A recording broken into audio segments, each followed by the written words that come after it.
This is a question where we have a capacitor with capacitance C. It's connected in series with a battery with potential epsilon and a resistor with resistance R.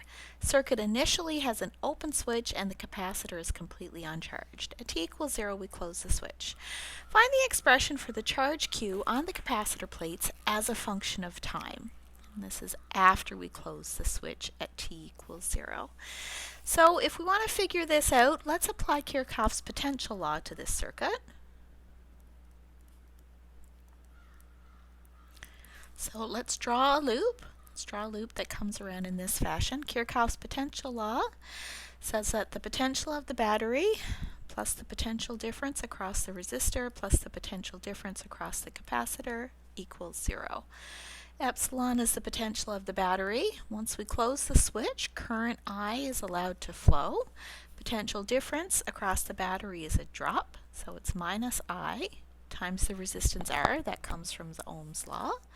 For our capacitor, as we start to deposit charge on the plates, potential will be gained down. This plate will become positive, this plate will become negative because positive charge flows around. So we go from positive to negative. That's a potential decrease across the capacitor. Let's say it has charge Q at some time. Divide that by the capacitance, we get the potential, and that equals 0. So now to find our expression for charge, we're going to have to solve this equation. Let's relate current and charge. We know that current I will flow when we increase the amount of charge on the capacitor plates. I equals dq by dt. Let's put that in for our I here. Epsilon minus R times dq by dt minus q over c equals 0. Now I think I'll divide all terms by R. Epsilon over R minus dq by dt minus q over rc equals 0. Now I'll bring dq on a side by itself, everything else to the other side. dq by dt equals epsilon over r minus q over rc. Starting to come together a little bit now. I'm going to bring my dt over here, bring this over to this side. 1 over epsilon over r minus q over rc dq equals dt. I'd like to find a common denominator here, epsilon times c over r times c. So I've got 1 over epsilon c minus q over rc dq equals dt. Okay, we're kind of getting somewhere now. Let me see. Oops, my notes just got a little bit tangly. Got them all sorted out now.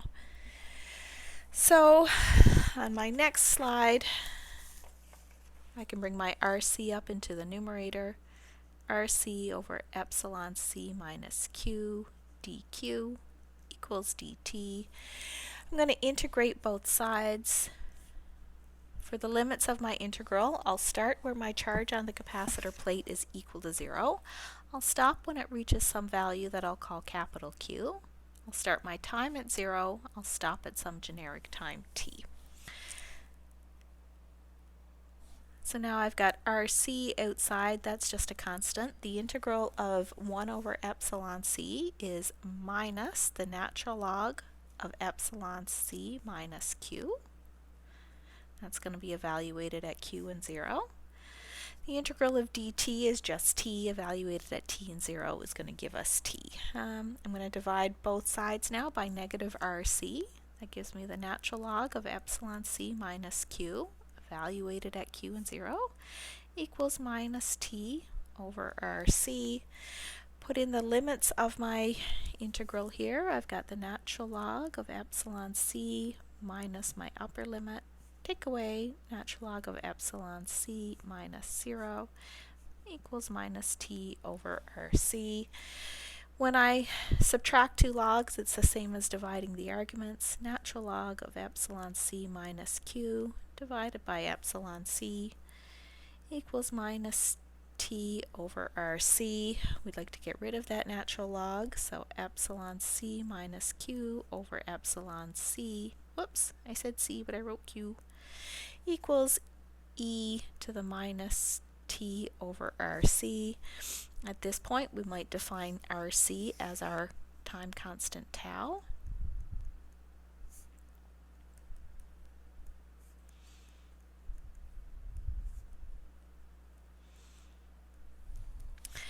Okay, now let's cross multiply up our epsilon c. Epsilon c minus q equals epsilon c e to the minus t over tau. Getting close now, let's solve for q. Q equals epsilon c outside of 1 minus e to the minus t over tau. I think the last thing I might notice is that epsilon c would be the maximum possible charge on the capacitor plates. Q maximum equals epsilon c, and we'll finish up by saying qt equals q maximum 1 minus e to the minus t over tau. If we think about the behavior, if t equals 0, this term is equal to 1 and there's no charge at all on those plates. If t gets to be a very long time, then this goes to 0. We get maximum charge on the plate. So the behavior makes sense when we look at the equation. Part B, find the expression for the potential across the resistor as a function of time. So let's do that part and use Ohm's law. Part B, we know that the potential of the resistor is current times the resistance. The current is the derivative of the charge with respect to time. So I've got R times d by dt of the expression for charge that we just found, which was epsilon c, times 1 minus e to the minus t over tau, R times the derivative of epsilon c minus epsilon c e to the minus t over tau. Okay, so we have to evaluate this derivative. That gives us R outside of. The derivative of epsilon c, that's just 0 because that's a constant. And for our next part, we've got minus epsilon c out front. And we'll do the derivative of this part. The derivative of e to the minus t over tau is e to the minus t over tau times the derivative of this part, which is minus 1 over tau. Here we'll remember that tau is equal to R times c. So this gives us, let's see, minus times minus is a positive. We've got R times epsilon c times 1 over RC e to the minus t over tau. C cancels, R cancels. We are left with the potential across the resistor as a function of time is equal to epsilon, the potential of the battery, times e to the minus t over tau. If we think about this behavior, it says in the early times, all of the potential is across the resistor. That makes sense because at the very beginning there's no potential across the capacitor. And after a long time, there's no potential across the resistor. It's all across the capacitor. That makes sense too. Okay, the next question. Find the expression for potential across the capacitor as a function of time. Two ways to do this. We could go back to our Kirchhoff's law expression, or we could use another way, part D. We could say that the potential across the capacitor is the charge on the plates divided by the capacitance. So epsilon c 1 minus e to the minus t over tau divided by c gives us that the potential on the capacitor as a function of time is epsilon 1 minus e to the minus t over tau. Okay, so that matches the behavior we expect there. Then the last part, sketch the plots of charge and potential as a function of time. Oops, I mixed up my lettering. Part D. Okay, so sketch my 3 plots. Part D. So I want to do charge, Q as a function of t.